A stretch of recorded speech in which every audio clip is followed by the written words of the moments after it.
Hi అండి, ఈరోజు వీడియోలో పొట్టు బ్లౌజులకి సింపుల్ ప్యాచ్ వర్క్ అయితే చెప్తానండి. ఇది వచ్చేసి 29 సైజ్ బ్లౌజు. వాళ్ళకైతే నెక్ డౌన్ వచ్చేసి 7.5 ఇంచెస్ అయితే సరిపోతుంది. మీడియం సైజ్ వస్తుందన్నమాట, మరి డీప్ నెక్ కాకుండా.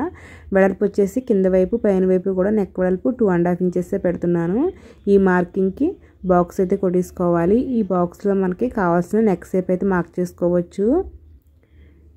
నేనైతే కొద్దిగా గాలా నెక్ టైప్లో మార్క్ చేస్తున్నాను. చూడండి, 1 ఇంచ్కి అయితే ఒక మార్కింగ్ చేసుకుని 1 ఇంచ్ మార్కింగ్కి ఈ విధంగా క్రాస్గా అయితే కొట్టుకోవాలి. అలాగే మనకి నెక్ బాక్స్ కంట బయటికి 1/2 ఇంచ్ కానీ 1 ఇంచ్ కానీ పెట్టుకోవచ్చు. మీకు ఎక్కువగా అంటే వెడల్పు ఎక్కువగా బ్రాడ్గా కావాలంటే 1 ఇంచ్ పెట్టుకోవచ్చు. నేనైతే 1/2 ఇంచ్ పెడుతున్నానండి. వీళ్ళు కొద్దిగా ఏజ్లో పెద్దవారు కాబట్టి ఈ విధంగా 1/2 ఇంచ్ పెట్టి ఒక లైన్ అయితే కొట్టేసుకున్నాను.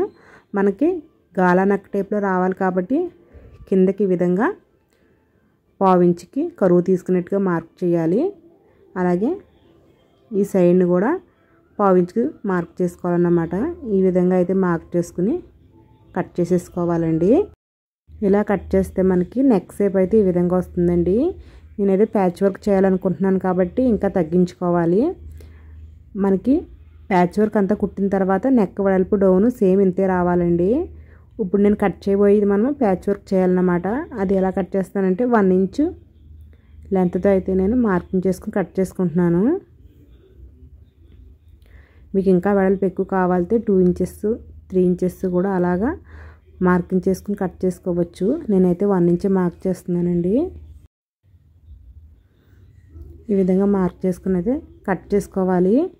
మనము ఈ మార్కింగ్ చేసుకుని కట్ చేసుకుంటున్నాం కదా, ఎంత కట్ చేసుకున్నామో అంతవరకు ప్యాచ్ వర్క్ అయితే చేయాలి. ఇది లైనింగ్ బ్లౌజ్ కాబట్టి నేను బ్లౌజ్ పీస్ మీద వేసుకుని అయితే జాయింట్ చేసేసుకుంటున్నానండి. జాయింట్ చేసేసిన తర్వాత చుట్టూ జాయింట్ చేసాను, నెక్ కూడా జాయింట్ చేసాను. ఇప్పుడైతే కట్ చేసేసుకోవాలి. మనం కట్ చేసుకుంటే ఈ విధంగా వచ్చింది.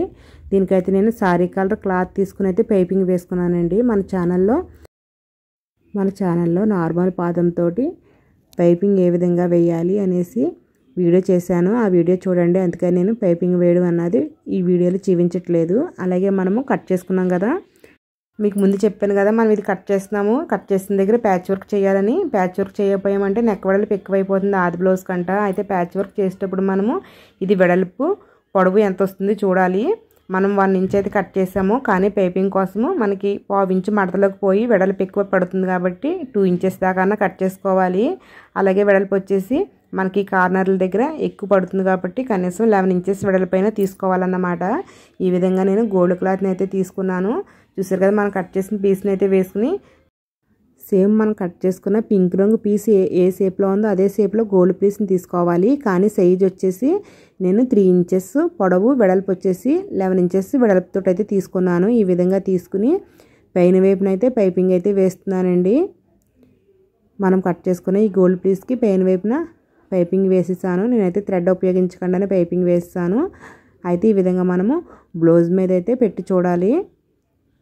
చూసారు కదా, మనకి ఇలా వస్తుందన్నమాట. ఇందులోనే మనము లైట్గా అంటే చిన్నగా ప్యాచ్ వర్క్ చేయొచ్చండి. నేను సింపుల్ ప్యాచ్ వర్క్ చేస్తున్నాను.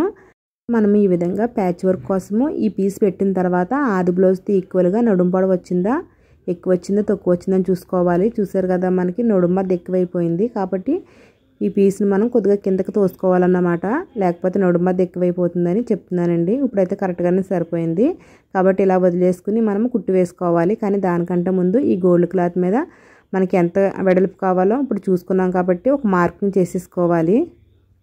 ఈ విధంగా మార్కింగ్ చేసేసుకుని ఈ మార్కింగ్ ప్రకారం మనం ప్యాచ్ వర్క్ అయితే చేయాలన్నమాట. చూసారు కదా, మార్కింగ్ పడింది. మనకి ఈ మార్కింగ్లోనే ప్యాచ్ వర్క్ చేయాలి. దానికోసం సారీ కలర్ పీస్ని నేను 1.5 ఇంచ్ వెడల్పు 1.5 ఇంచ్ పొడవుతోటైతే స్క్వేర్ పీసెస్ తీసుకుని ఈ విధంగా మడత పెట్టి అయితే మనము రెడీ చేసి పెట్టుకోవాలండి. వాటిని మనము ఆల్రెడీ రెడీ చేసి పెట్టుకుని ఈ గోల్డ్ క్లాత్ మీద అయితే ఈ విధంగా కింద పైన 5 వచ్చేలాగా అయితే జాయింట్ చేసుకోవాలి. పైన 5 పీసెస్ జాయింట్ చేసేసాను, కింద వైపు కూడా 5 పీసెస్ జాయింట్ చేస్తున్నాను. వీటిని నేను చేసుకున్న మార్కింగ్ లోపలే జాయింట్ చేశానండి.